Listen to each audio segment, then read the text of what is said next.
Today we're going to focus on the other great book by Alan A. Block, which actually we were, like, funny enough, we were planning on getting to in Contra VII. We thought we would cover both these books, but then I think it ballooned, and I think because of the Credence interlude, and then also finding that Gus Russo book Supermob, which just had a lot of like juicy additional information. We basically did a mini history of the American fortunes, about the Pritzkers in part 3, and then had this meta, discussion about contemporary politics, all that stuff. So I think we can slim it back down, and also I think we'd start, we're going to revisit Contra. I think we'll start revisiting it more regularly again, the way we were doing back in like the beginning.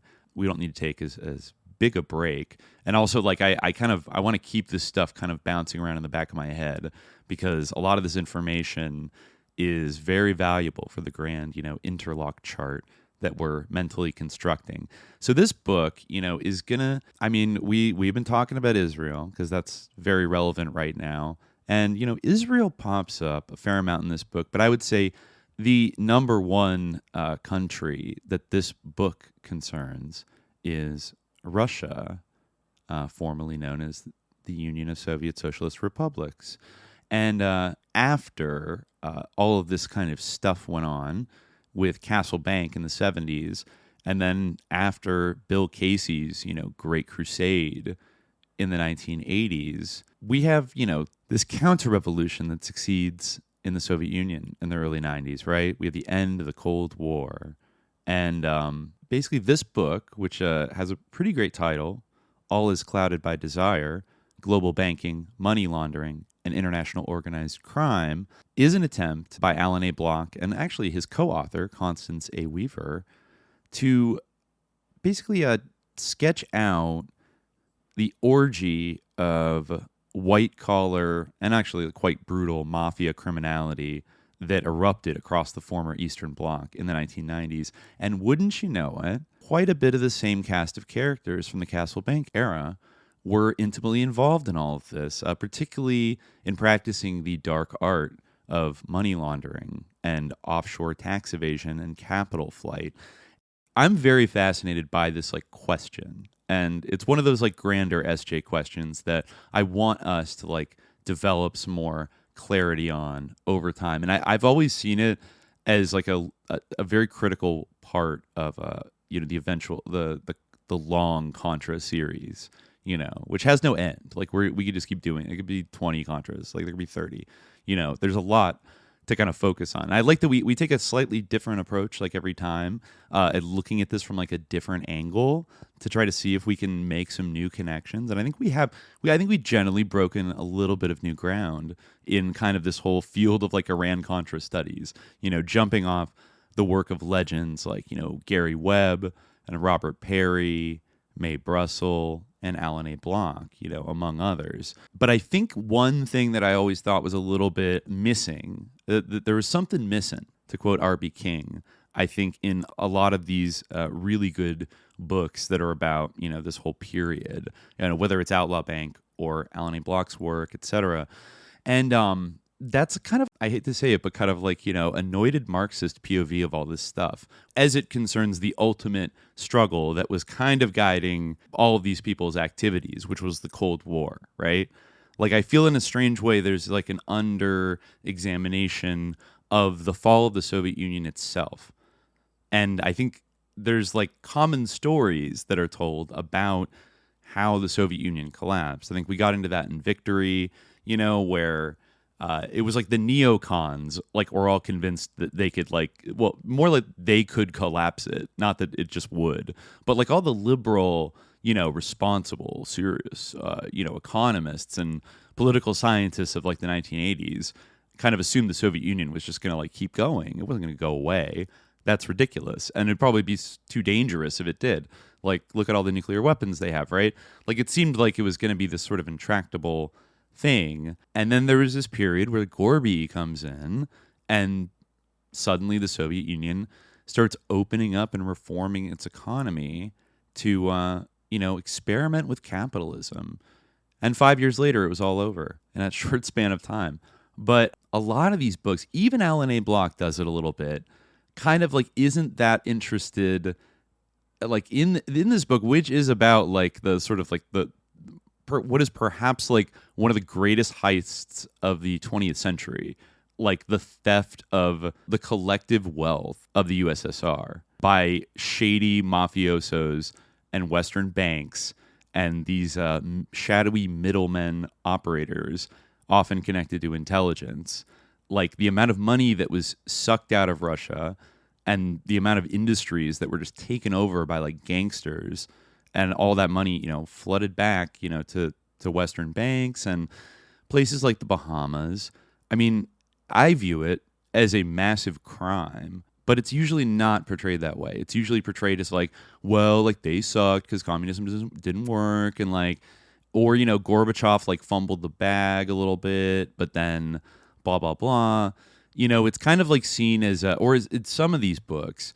I mean, that like I feel like it's very off of, there's actually, because what we're talking today is about like a very vast, complex, interesting phenomenon that I feel like we haven't focused on too much yet, which is the so-called Russian mafia.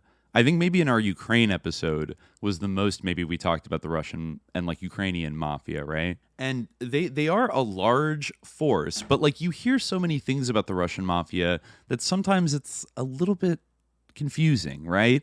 Like sometimes you hear that like Vladimir Putin is like in bed with all of like the Semyon Mogilevich and all these other like crime bosses, and like they have operations around the world, and like it kind of the implication is that like the mob is to some extent like sort of controlled or heavily watched over by like old KGB people. Yeah. It's like this is the like the Soviet deep state like lives on in like the Russian mafia, but then also the Russian mafia is like this extremely like almost anarchist, like anti-communist, anti-Soviet, and often quite like sicko social formation that, I would say by default they are like pro-capitalist basically, but also like not necessarily like pro-West. They're just about like making money. But also, there's an interesting period here in the 1990s when Russia, or the ex-Soviet states, are finally hooked up to the international banking system, and all this money kind of like disappears and goes missing. It also, I think, very not accidentally coincides with the expansion of Russian mafia operations in the United States and Western Europe, and actually in places South America, Africa, Asia, etc. All around the world.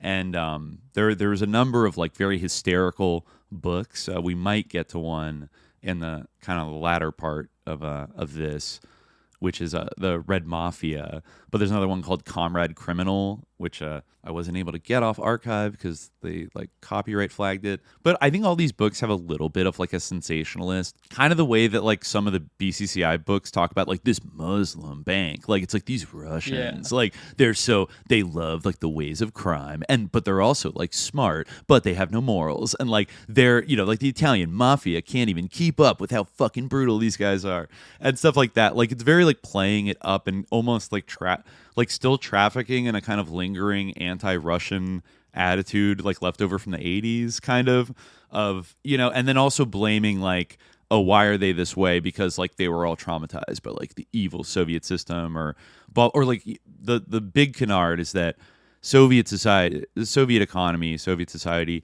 was so corrupt that like you had to learn how to be a gangster just to like get by, because everybody was a hypocrite and like the black market was everything and blah blah blah. Now, we can discuss later the kind of the dynamics of the black market and corruption.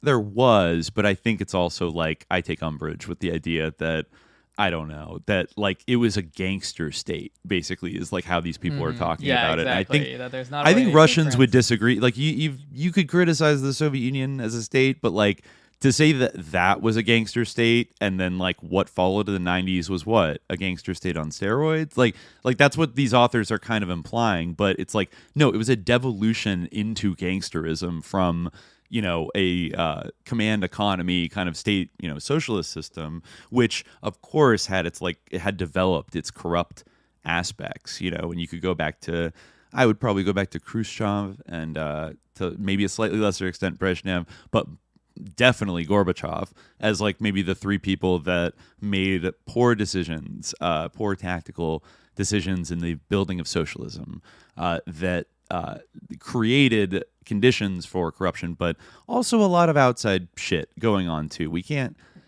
ultimately rule that out. And so I'm reminded of the movie, I think I probably mentioned on the show before. It's called Musulmanin, or just like a Muslim. You have, yeah. Yeah, yeah. I was rewatching this recently because I taught it in one of my classes, and there's a character in the movie who like used to be like the manager of the collective farm, but like since like the fall of the Soviet Union, he's become like basically like a totally like corrupt capitalist who wants to like sell. Like, it takes place in this sort of like Russian village, kind of this iconic Russian village, like, near this kind of lake, like kind of some of the like sort of Chekhovian type of landscapes that we saw like when we were in Russia. And but like way out, like kind of in Siberia. Yeah, so like he basically wants to like just like pillage like the whole community's like land and like sell it to like American capitalists. And like, I feel like that is a truthful kind of representation of like some of the personality types that like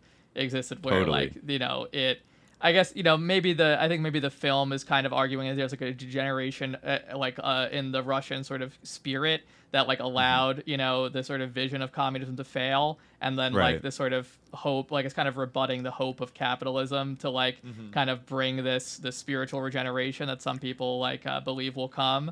But like I think it also serves kind of as a true representation of a certain kind of personality type, and maybe like what people are kind of extrapolating, where like there were people like that who existed within the Soviet system, but then like when once you have like the sort of changeover, or the like quote unquote opening, then all those impulses and all of that same sort of criminal behavior just like had a whole like new stage on which to play out, and the return of the repressed, the return of the politically repressed. And a lot of these people that were in gulags and stuff, they get out, and then when the capitalist turn happens, they are the ones who seize upon it on the ground, like immediately with this very like remarkable kind of viciousness. For access to the full-length episode, subscribe to the Hour of Frequency at patreon.com/subliminal-jihad.